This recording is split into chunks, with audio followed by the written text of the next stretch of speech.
September 19th, 1944. Outside Arracourt, northeastern France. The fog sat heavy over the Moselle River Valley, a wet gray blanket muffling everything but the distant rumble of diesel engines. Inside a Sherman M4A3 named Miss May, the air was thick with sweat, cordite, and grief. Staff Sergeant Frank Thompson sat motionless in the loader's seat, his gloved hands clenched around a spent casing. Just hours earlier, they'd lost Danny. Private Daniel Hirsch, the tank's gunner and Thompson's best friend since basic training, had taken a round through the turret when a German Panther fired from the tree line, a ghost out of nowhere. The Sherman's 75mm gun never had a chance to turn. The periscope hadn't seen it. The commander didn't see it. By the time the crew heard the shriek of the 75mm German shell, it was too late. Frank had pulled Danny's body from the gunner's seat himself. Now he sat in silence while the rest of the battalion repaired track links, topped off ammo racks, and smoked cigarettes under the looming shadow of death. He stared at the shallow dent left where the Panther's second shot had deflected off their front glacis. It should have killed them all. Instead, it left them crippled, terrified, and angry. Then Frank's eyes drifted to his shaving kit. A small metal mirror, scratched but still clear, caught the beam of a maintenance light and reflected it against the turret wall. Something clicked. A stupid, reckless, disrespectful thought. He stood, grabbed a power drill from the mechanic's trailer, and ignored the stares. "Thompson, what the hell are you doing?" growled Corporal Ingram, their driver. Frank didn't answer. He was too busy boring two small holes into the inner left side of the turret armor, just above the breech. He bent a length of wire into a crude bracket. With a strip of electrical tape and the little round mirror from his hygiene kit, he mounted it just above the 75mm recoil cylinder. His reflection stared back at him off-center, a bit too low, but with just the right tilt. From this angle, he could see the left rear flank of the tank. The blind spot. The one where Danny's killer had come from. It was crude. It was unauthorized. But it might have saved his friend's life. Frank didn't say a word. He just leaned back into the loader's seat, his hands now resting on a fresh round of AP. And waited. September 20th, 1944. The maintenance yard behind a hedgerow outside Jubilees reeked of diesel, blood, and wet leaves. Staff Sergeant Frank Thompson stood by his tank, arms folded, staring as two officers approached. One of them was Battalion Executive Officer Major Raymond Lasky, a West Point man, straight-backed and square-jawed, the kind who believed in rules more than survival. He wasn't smiling. "Is this your tank?" Lasky asked. "Yes, sir," Frank replied without flinching. "You drilled holes in government armor and affixed, what is that, a mirror?" "Yes, sir, for my shaving kit." Major Lasky's jaw twitched. "You do realize that's destruction of federal property. That's a court-martial offense." Frank nodded. "Understood, sir." "Why?" Frank's voice was low, calm, deadly, steady.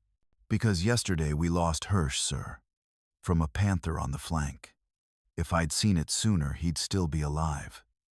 This gives us another 3 seconds of warning. Maybe more." There was silence. Lasky turned to the mirror. He leaned inside the turret, shifted into the loader's seat, and looked. Through the angled reflection, he could see the side approach. Just enough. Not perfect, but enough. He said nothing more and walked away. Corporal Ingram and the new gunner, Private Leon Graves, watched from a few feet away. "You're insane," Graves muttered. "They'll toss you in the stockade." Frank shrugged. "Then I'll see you from behind bars. But you'll be alive." By nightfall, 3 other tanks in B Company had mirrors mounted inside. By the next morning, it was 8. Crewmen passed around wire, scrap brackets, and shaving mirrors like contraband cigarettes. They didn't ask permission. They didn't file requests. They just did it. Nobody said a word. September 22nd, a Panzer IV flanked 2nd Platoon during a dawn fog. Staff Sergeant Miguel Sanchez's Sherman saw it first through the mirror. The gunner had 3 seconds to traverse and fire. First shot missed. Second hit. The Panzer brewed up in orange flame. Sanchez credited the mirror. That night, Frank sat on an ammo crate as Lieutenant Colonel Creighton Abrams, commander of the 37th Tank Battalion, arrived at the yard in his personal tank, Thunderbolt 4. Abrams was no nonsense, and everyone knew it. His unit had led the spearhead across France. He didn't entertain gimmicks, but he asked Frank to show him the mirror. Inside Miss May, Abrams climbed in, pushed himself into the loader's spot, and studied the setup. "You think this made a difference?" Abrams asked. "I don't think, sir. I know, and so does 2nd Platoon." Abrams didn't smile. He just nodded once. "Install it in every tank, quietly, no paperwork, no press. And for God's sake, don't tell ordnance." By September 24th, more than 40 Shermans in the 4th Armored Division had the mirror mod. Frank never got a commendation. But every tank that rolled into Arracourt after that week had eyes where it had none before. The enemy still came from the shadows. But now, the Shermans had a way to glance back. September 25th, 1944, 0430 hours, Arracourt, France. A fog as thick as plaster rolled over the wheat fields, blanketing the hills east of town. From the tree line, the low grumble of engines crawled closer. Panthers, dozens. The German 5th Panzer Army, desperate to stall Patton's advance toward the German border, had unleashed a full counterattack on the unsuspecting Americans. Inside Miss May, Frank Thompson slammed a shell into the breach. "Up!" he shouted. Private Graves, now his gunner, replied fast. "On!" Lieutenant Harlan, their tank commander, rotated the cupola, scanning through his periscope. "Panther, left ridgeline, traverse left, 30 degrees. Graves turned, but he was already late. Frank saw it first reflected in the tiny mirror mounted behind him. The silhouette of a panther cutting through the fog, barrel aimed squarely at them. Frank yelled without thinking. 10 o'clock, reverse turret. Now, M. Graves snapped to the new heading, even as the Panther fired. The shell went wide, over the engine deck. Graves returned fire. The 75mm AP round didn't penetrate, but it hit the tracks and forced the Panther to stop. 2 more Shermans from 2nd Platoon closed in. Their combined fire crippled the enemy tank. 1 mirror, 1 shout, 1 Panther down. The fog never lifted. That morning became a blur of steel and smoke. The enemy advanced in waves, using the low visibility to their advantage. By German doctrine, the Panther's frontal armor and high-velocity gun gave it dominance in open ground. But the terrain around Arracourt wasn't open, it was patchy, rolling, filled with crops and mist and hidden trails. And now the Americans could see from inside their own blind spots. Every few minutes, Frank would catch movement in his mirror, a shadow across the flank, a muzzle flash just outside the standard field of view. He'd call it out, Graves would fire, and another Panther would falter. By 0900 hours, Abrams' tanks had taken out over 20 enemy vehicles, not because they were better tanks. The M4 Sherman was still outgunned and under-armored, but now they could react faster, aim quicker, and survive longer. The mirror gave the loaders a new job: spotter. By mid-afternoon, it wasn't just Frank calling targets. In tank after tank, across multiple platoons, loaders had started shifting their heads between their shell racks and their mounted mirrors, barking out directions. Left flank, turret moving right. Eyes on the orchard movement. It wasn't regulation. It wasn't doctrine. But it worked. Captain Leroy Watson, whose Sherman took out 4 Panthers that day, later told an after-action group, "I don't care who thought of it. That little piece of glass gave us time. And time in a tank fight? That's life." The Germans never knew what changed. They thought the Americans had gotten better radios, or spotter planes, or maybe better guns. They were wrong. It was a $3 shaving mirror, bolted in with wire and defiance. And it was turning the tide of one of the largest tank battles on the Western Front. September 26th, 1944. Before dawn, rain turned the packed earth outside Arracourt into brown soup. Lieutenant Colonel Creighton Abrams stood beside his tank, Thunderbolt 4, hunched over a map under a poncho, a cigar clenched between his teeth. His glasses fogged in the damp, but he didn't look up when Captain Leroy Watson approached. "We've confirmed another 17 German tanks hit yesterday," Watson reported. Majority were Panthers, some knocked out clean, others crippled and finished by air later. Abrams nodded. Losses? 6 Shermans. Crews got out of 4. We're getting better. Abrams finally looked up. You think it's that mirror trick? Watson shrugged. It's not magic, but it's giving crews a few more seconds. That's all we need. The colonel didn't say anything for a long beat. Then, how many tanks have it? Most of the battalion. I'd say 80%. Abrams folded the map. Make it 100. By noon, his order went out, quietly but firmly. Every Sherman that could mount a mirror would. Mechanics were told not to log it. Officers were told not to mention it in reports. It wasn't about politics or procurement. It was about killing Panthers before they killed more Americans. Inside Miss May, Frank Thompson sat cross-legged, trimming another wire bracket for a tank in Charlie Company. He'd already helped rig up 6 others.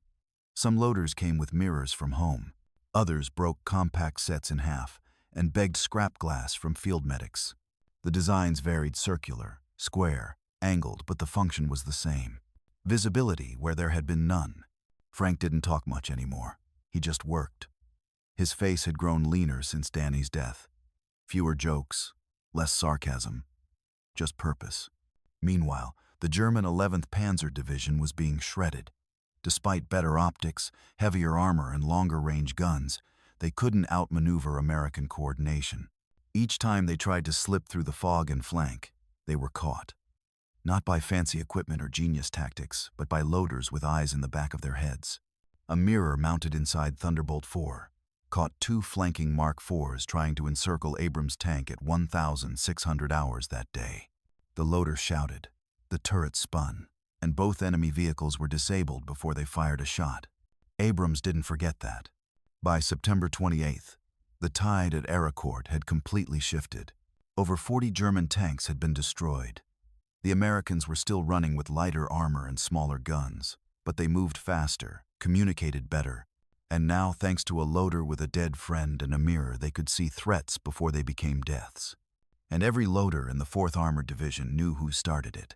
Frank didn't care about credit. He just kept showing other crews how to get the angle right. It's like shaving, he told one kid from Baker Company. You don't look straight in the mirror, you tilt it just enough. Let the angle do the work. He didn't sound proud. He sounded tired. The war rolled on.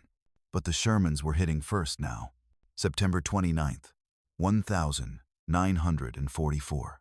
The sound of tank engines had become background noise, constant, throaty, and vibrating through every rib. Frank Thompson sat with his back against the cold steel of Miss May's hull, a field wrench in one hand and a broken bracket in the other. Rain tapped on the turret above like someone impatient. They had rotated off the line after 4 straight days of contact. Most crews used that time to sleep, eat, or write home. Frank built mirrors. Word had spread beyond 4th Armored. Crews from the 6th and 10th Armored Divisions started showing up with questions. You Thompson? One corporal asked, stepping down from his mud-covered Sherman. Frank gave a tired nod. We heard about what you did. Can you show us how? Frank didn't say much. He just walked over, opened their turret hatch, and started pointing. Right here, loader's side. Mount it where you can see the 7 o'clock blind spot not too far back, or you'll catch glare from the breech. He showed them how to wrap the bracket, what angle to use, even what type of mirror didn't fog in the cold. The men listened like they were being handed a secret weapon. Because they were. What started as a desperate hack was now becoming doctrine. Not on paper, but in practice. Across Lorraine, tank crews were quietly updating their battle rhythm. The loader, once relegated to hauling 75mm shells and wiping sweat from his face, now had a new unofficial job: flank watch. Inside Miss May, Frank's process became automatic. Right hand loads shell, left eye checks mirror, any movement blur, shadow, muzzle flash, and he'd bark a warning. 3 o'clock, behind the tree line. Left side. Fast mover 30 meters. Panther, rear quarter. They weren't always right. Sometimes it was just a shadow, or a hedgerow waving in the breeze. But when it wasn't, it saved lives. The gunner learned to trust the loader's call. Even the tank commander started checking twice when Frank raised his voice. On October 1st, during a skirmish south of Bézange-la-Petite, a Sherman from Fox Company got boxed in, Panther on the ridge, another creeping along the road behind. Their loader, a kid barely out of Pennsylvania, saw the second tank's shadow flick across his mirror. He screamed before he even knew what he was looking at. The gunner turned, fired blind. The AP round caught the Panther in the turret ring. One lucky shot. The German crew never fired back. That loader's name was Billy Crenshaw. He'd watched Frank install the mirror 2 days earlier. 2 days. One lesson. 4 lives saved. By the end of the first week of October, crews were cutting out periscope slots, modifying bracket arms with salvaged tank radio clamps, even fitting mirrors on external turret surfaces to give commanders additional rear-view capability. Most of it wasn't standard. Some of it didn't even work. But they were trying to see what wasn't supposed to be visible, trying to stay alive.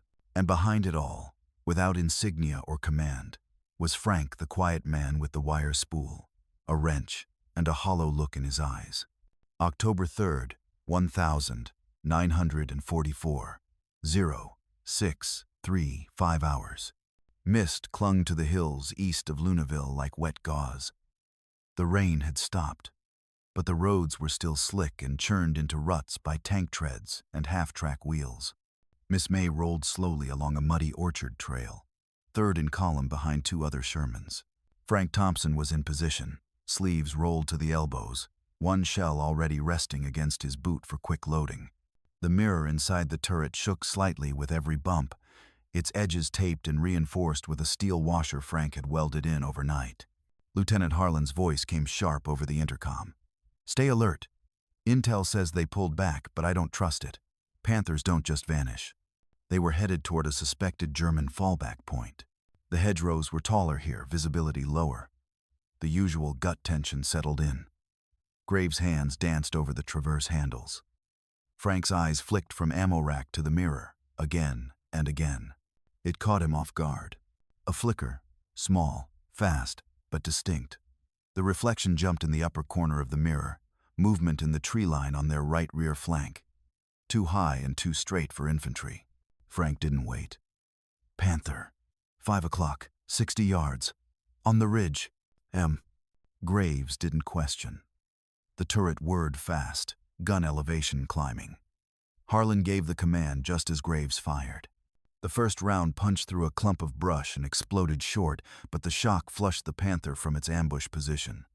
The German tank tried to back up, pulling to angle for a shot. Too late. The second round from Miss May struck just above the drive sprocket. Fire blew through the commander's hatch. They sat still for a moment. Then Graves exhaled and slapped the breech. Frank just stared at the mirror. His hands shook, not from adrenaline but from the math in his head. They should have been dead. Again, and again they weren't. 20 minutes later, the column reached the burned-out husk of an American M10 tank destroyer, knocked out earlier that morning. No survivors. It had likely passed that same ridge without spotting the ambush. No mirror, no warning. 4 more names to write in chalk. That evening, Frank walked the line of tanks parked just outside town, mirror kit in hand. A corporal from Dog Company called out to him. "Hey Thompson, how'd you know it was a Panther and not a cow?" Frank didn't stop walking. "Cows don't track you with optics." Laughter followed, low and grim. But no one mocked the mirror anymore. Back at the aid station, Lieutenant Colonel Abrams stood over the day's casualty list. He lit a cigar and stared at the map for a long time before muttering to his aide. "Find out how many of our surviving tanks had mirrors installed today." The number came back. All of them. That same night, Abrams ordered an internal memo to General Wood at the 4th Armored Division HQ. Request mirror mod be reviewed for inclusion in standard field tank operations. Unofficial results indicate increased flank visibility, leading to significant decrease in surprise losses. The wording was careful, bureaucratic. But it was the first time the mirror had been acknowledged on paper. Frank never read that memo. He just kept working on mirrors, one tank at a time. October 5th, 1944. The sun rose slow and orange over the battered fields outside Arracourt. Exhausted tank crews brewed coffee on hot engine decks, the smell of fuel mixing with scorched mud and burned-out metal.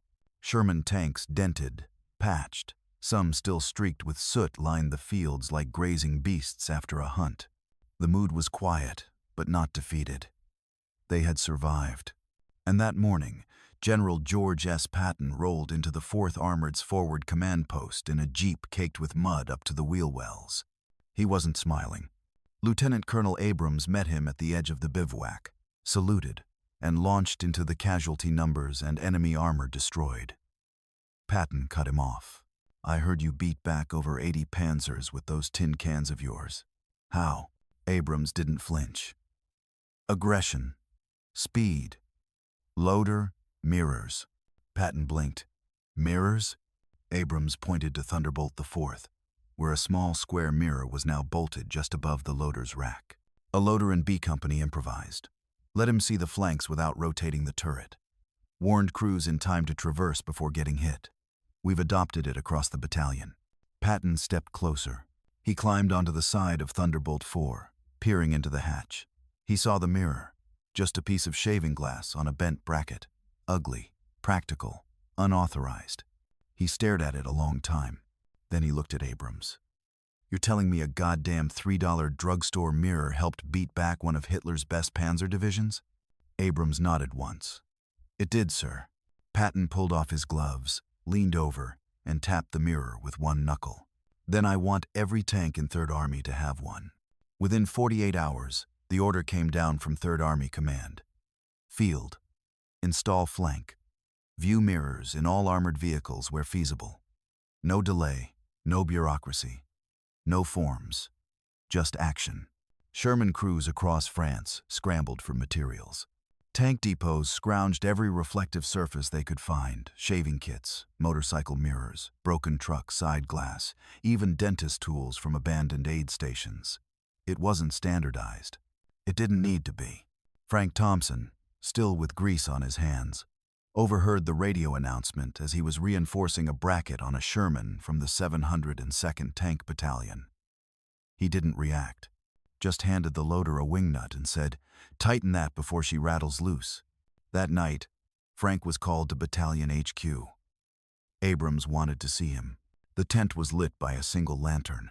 Abrams sat at a folding desk with a map, a stack of field reports, and a cigar stub burning in a tin ashtray. He looked up as Frank entered. "You're not in trouble," he said. Frank stood at attention anyway. Abrams motioned to the chair.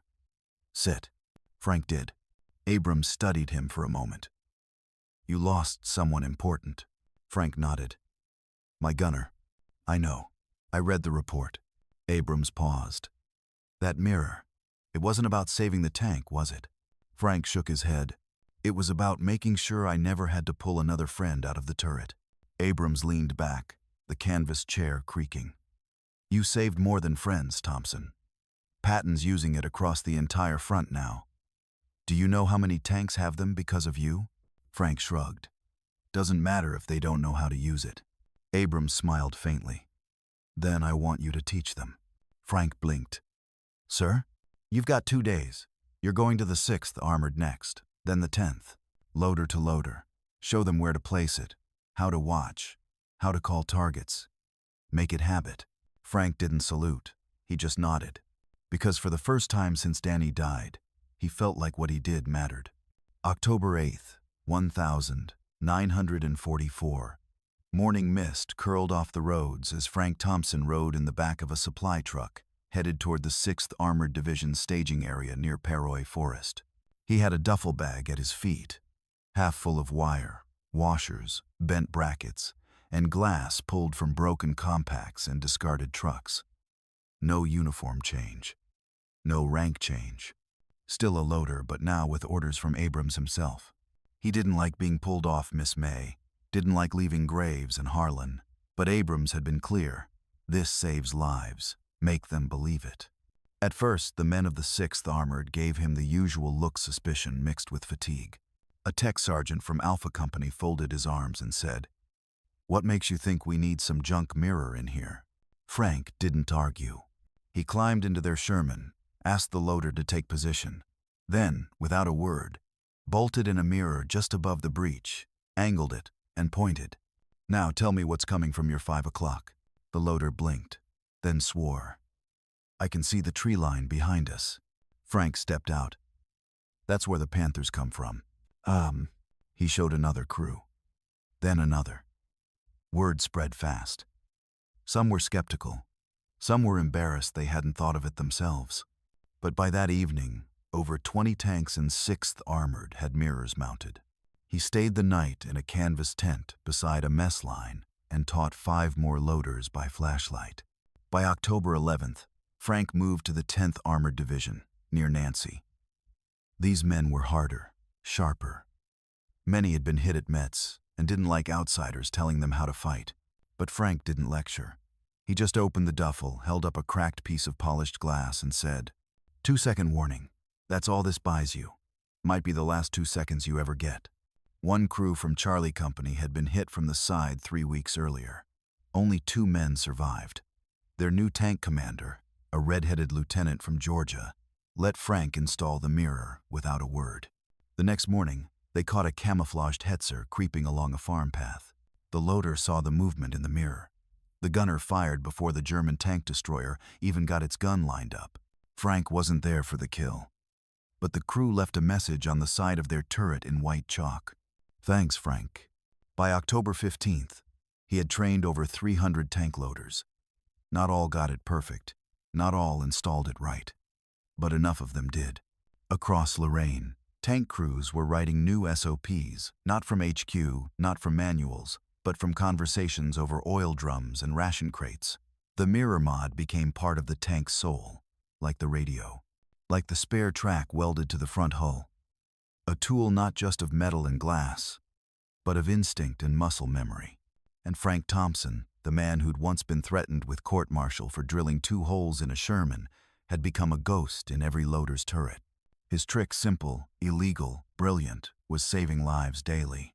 He didn't wear medals, didn't make speeches. He just moved on to the next unit. October 18th, 1944. 3rd Army HQ, a converted farmhouse near Toul. Colonel Joseph Blanchard sat in front of 3 stacks of after-action reports, all stamped from the last 3 weeks. His glasses were off, and his eyes red from reading. He ran his hand down a page from the 704th Tank Destroyer Battalion, then another from the 37th Tank Battalion. Same pattern. German tanks ambushed from the rear or flank. Spotted early. Enemy first shot missed or deflected. U.S. gunner fired first or repositioned before impact. Common note in margin. Flank spotted by loader via mirror. Blanchard reached for his field phone. "Get me General Gay." And someone pulls stats from G3 on recent tank crew survival rates. An hour later, a briefing was held in the main war room. No generals, just analysts and staff officers with clipboards and tired hands. They projected comparative numbers from September and early October. The shift was stark. From August through early September, flank hits accounted for over 60% of U.S. tank casualties in the Lorraine region. Crews often reported being surprised by enemy armor from tree lines, roads, or high ground. But after the Battle of Arracourt, that number dropped to just under 25%. That wasn't a coincidence. 3rd Army analysts estimated that in just 20 days, between 200 to 300 American tank crewmen had survived encounters they otherwise would not have. Some were due to better reconnaissance, some to tighter formations. But the repeated field reports across 7 armored battalions mentioned one thing over and over: mirror mod, flank spotted by loader. It was a trend without a name. No army pamphlet, no field manual update. Just a practical adaptation that spread like wildfire, loader to loader, tank to tank. No official design, no blueprint. Just tools, improvisation, and memory of men who didn't make it. Back at the front, Miss May was back in action. Frank had rejoined his crew near Chateau Salins. The lines had moved again. The Panthers were still out there, lurking in vineyards and on ridge lines. But the crew was different now. Tight, silent, precise. Frank still checked his mirror before every engagement. Graves still listened to every call-out. Lieutenant Harlan still trusted them both with his life. On October 20th, during a sharp skirmish outside the village of Moncourt, Miss May was nearly caught by a Panzer IV coming from a barn alley. Frank caught the turret shadow in his mirror. Right rear, stereo clock high. Graves traversed. Harlan yelled for smoke. They fired, missed, repositioned. The Panzer's first shot went wide. The second never came. Another Sherman flanked and lit it up from a side road. After the dust settled, Graves slapped Frank on the back. "That's twice this week, Frankie." Frank just smiled faintly. Mirror never lies. They didn't talk much more. The next morning, Graves marked the turret hatch with a small white star, not regulation, but personal. Beside it, he scratched 3 initials into the paint. D.H.T. Daniel Hirsch Thompson. Frank saw it. Didn't speak. Just climbed back in and loaded another round. In some ways, nothing had changed. But the Germans weren't getting the drop on them anymore. November 1st, 1944. Near the German border, mud froze on tank treads. Breath came out in clouds. The war was pushing east, toward the Saar and beyond. Every day the front shifted. Every day more Shermans rolled forward. And nearly every one of them had a mirror inside now. Frank Thompson didn't ask for credit. Never wanted a medal. But the story of the loader's mirror had already started spreading farther than he ever could. Crews from the 11th Armored were installing them straight from the depot, guided by word of mouth and handwritten sketches passed between battalions. Field mechanics began welding proper brackets into turret interiors. By the time the Battle of the Bulge began in December, the Thompson spotter, as some started calling it, had become as expected in a Sherman as the coaxial, 30 calories. Frank was rotated out of the line in mid-November. Not because he was wounded. Not because he requested it. Abrams had ordered it personally. "You've done enough," the colonel said. "Let the Army catch up to you." Frank spent a week at a rear maintenance depot near Reims, watching tank crews come in for repairs. Some were teenagers. Some had already seen too much. But when they climbed into their turrets, he always asked them the same question. "Can you see your 6? If they said yes, he just nodded. If they said no, he pulled out his old duffel and got to work.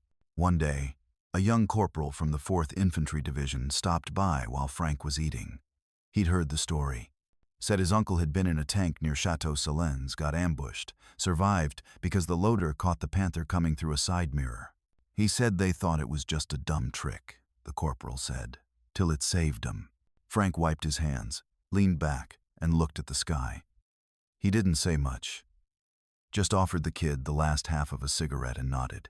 After the war, the Army would incorporate full periscopic systems in tank design, building what Frank had improvised into formal doctrine. The lessons from Arracourt: speed, coordination, visibility shaped post-war armor tactics for decades. But the mirror? That was different. It wasn't born from blueprints. It didn't come from a colonel or a contractor. It came from one man, mourning a friend, who refused to accept a blind spot as fate. Frank Thompson eventually went home to Ohio, married, worked in a machine shop, never talked much about the war unless someone asked. And even then, he rarely mentioned the mirror. But in 1963, when a group of West Point cadets visited Fort Knox, one of their instructors pointed to a restored M4A3 Sherman in the museum yard and asked, "Anyone know why there's a little mirror mounted inside the loader's side of the turret?" A gray-haired sergeant major nearby chuckled and said, That's the dumbest idea that ever saved 300 men. Because sometimes, all it takes is 3 seconds. A bent wire, a cracked mirror, and a man who refuses to let it happen again.